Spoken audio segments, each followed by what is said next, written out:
How you doing? Doing okay. How are you doing? Good. Good. You okay after you had to come out of the game at the end of the game? You doing all right? Yeah, we're good, man. We're on New England, man, so. How tough was yesterday's loss? How tough do you guys take that one? Yeah, it's tough. It's there's no secret about it. As a whole team, because we have high standards here, man. We expect greatness out of this group, because we have great players, we got a great mindset, we got great coaches, and so it's tough, man. It's but going with that, saying you got great players and great coaches, it's a process we go through together.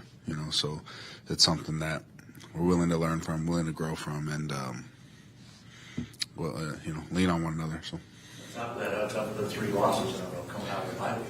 Yeah, and you watch the games; they're tough games, man. To swallow, it's that's a big stretch there. That's like I said, we've gone. The best part about it, I guess, to say if there is that we're going through it together.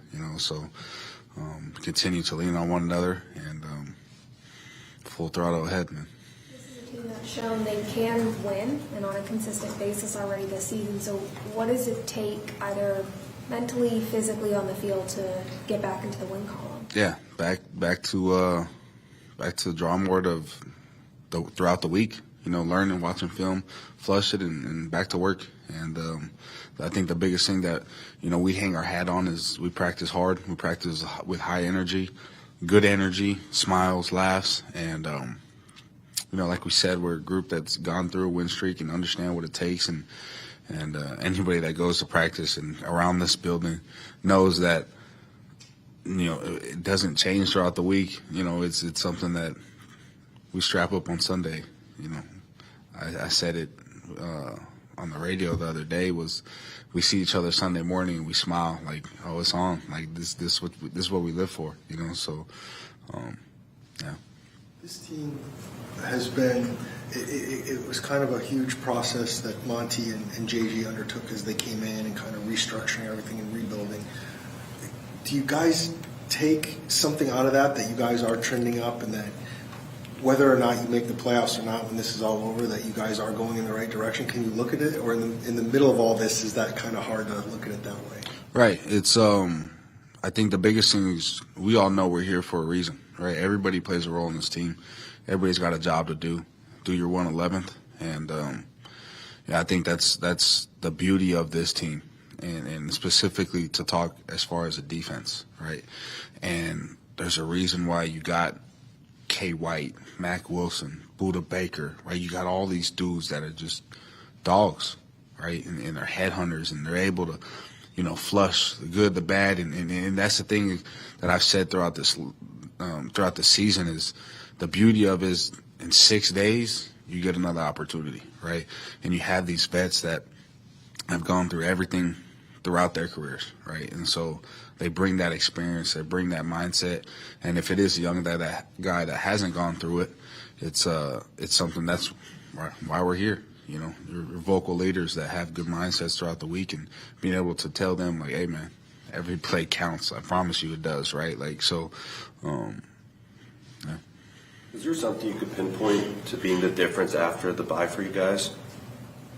No, man, we're the same team every week. We're the same group of guys that love to be here and love our job, love our life to be able to play the game we love. We're blessed, we're fortunate, and Sunday, man, we strap up and we're hungry the whole 60 minutes. There's never a point in the game where we're down, we're out of it, because we understand, who we have on this team, and who our coaches are. And I think that is a credit to you. Relay it all the way back to the offseason, OTAs of just daily, talking to ourselves and talking amongst each other and staying hours after meetings of just in the locker room just laughing, and that's who we are. We're a group of guys that will ride for each other, man. I recognize that a lot of the guys were talking about the high stakes of what a win would have been for you guys yesterday. But knowing that there still is stuff to play for with the remaining games on the schedule, is that sort of where that optimism that you're talking about sort of lies? For sure. I think the biggest thing is when you get to this level of football, respect is a lot, right? Respect is earned, and you get your reputation through your reps, right? And so you are who you put on tape, and that's the biggest thing for us is, if we're going to say that, then we got to do it, and we hang our hats on that, we're a mean physical team, so we got to do it. And that's the biggest thing for us is we're excited to do it, so, I'm blessed and fortunate to be part of this team. When you look at the film now, was it scheme, alignment, missed assignments? What's the takeaway from what you saw yesterday? Yeah, I think it's a combination of a lot of things, man, and something that watching this tape, be able to flush it, be able to grow from it, and like I said, man, lean on one another because we need it, and so the biggest thing we fight for every week is respect, and going forward, I think that's the biggest thing is to be able to learn from it. And no matter where you're at on the field, front seven and or not, whether you're an older guy, veteran, young guy, learn from it, flush it. Let's get to New England. You kind of just focus on 1 week at a time, knowing the next 4 weeks is really going to determine if you're playing past the end of the regular season. Right. I think it's the same way of doing it in week 3, right, is being able to focus. It's 1 week at a time, one play at a time, 1 quarter at a time, because one, I guess, as an individual, nothing's promised to you. Every play like your last, like they say, and it's exciting to be a part of a team that understands that as well. We all understand what it takes, and 1 week at a time. They throw some. How many new wrinkles did you guys see? You guys did such a good job stopping the run at Seattle. Different running back. Obviously, was it a different run fit because of the change in personnel?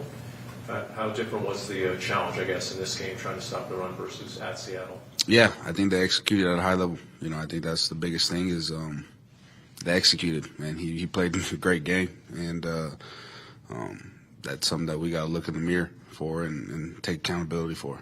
So we let him have a few big runs and be able to also cost field position. So I think that was another thing that is plays a part in the game, and so it's a reflection moment for sure.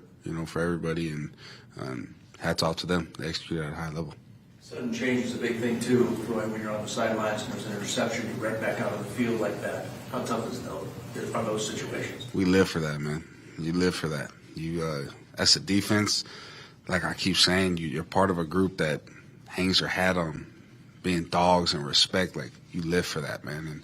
And that's on us as a group, as a front seven, rush and coverage go together, and them scoring fast, and that's on us, And so everybody plays a role in this game, and so short field position, like if anything, it fires you up even more, because it's fun, man. To go out there like like this is what you want, So those moments right there are like the moments that I hold dear to my heart, as a competitor, as a player. Like you're walking out there, 20, 30-yard line, right? Like, and you're looking Kaiser White's eyes, and he's like, "Yeah, come on, right?" And then you hear Buddha behind you, like, "Come on," right? Like that's, as a competitor, man, it gives you chills. And I just lived it yesterday, right? Like, there's nothing like it. Buddha's obviously having a heck of a season, but when you see 18 tackles, what's your reaction to that? I think it's just it's a number for him, right? It's a number because he does it he don't change the way. He hasn't never changed the way he played his whole career, right? Like, it's Buddha Baker, man. Like, known that guy since I was in high school, right? Just watching him play, and dang, that's gonna make him sound old. That's crazy. That's crazy. Yeah, man, it's for as long as I've lived in Arizona, I've seen Buddha Baker jerseys everywhere, right? Like, so it's to see that, it's just a number because that's just the way he plays, right? He he could do that weekly. He could have 40 if he wanted to, because he's a dog, man. He's different. He's a one of a kind type of player, and I think everybody knows that, right? And you watch film and you're just like, dude, like how, like what, how does he do these things, and what's the mindset? And I think that's the coolest thing. He had the mic'd up a couple years ago where he was like fearless, right? And you watch him, man. That's who he is, man. Every single day, fearless, right? So. Throw yourself up off the ground like he does. Like anybody else? No. But I did see every time he does it, I'm like, that'd be pretty cool to learn, because then, you know, as a D lineman to do it, that'd be pretty cool. Then there was the tight end from Green Bay that did it the other day too, and it made me think of that too. I was like, I should probably learn that. That'd be pretty cool. That'd be pretty cool. Darius so far. He's a sponge, man. Like everybody asked right when he was injured and going through everything, and how's he, you know, going through this? Like, he's a sponge. It's the same thing, whether he's on the field or he wasn't, right? He's so hungry to learn. He truly loves ball, right? And like I said earlier, everybody's here for a reason. There's a reason he's here. There's a reason why he's got a great future. Like, he's going to be amazing. And as a fan of football, I'm excited to watch him play for sure, right? Like, in just, he's going to be a problem. And because he continues to learn every single day. It doesn't matter what day it is. You know, it could be before we go out there on the field on Sunday. It could be Monday, Tuesday, Wednesday.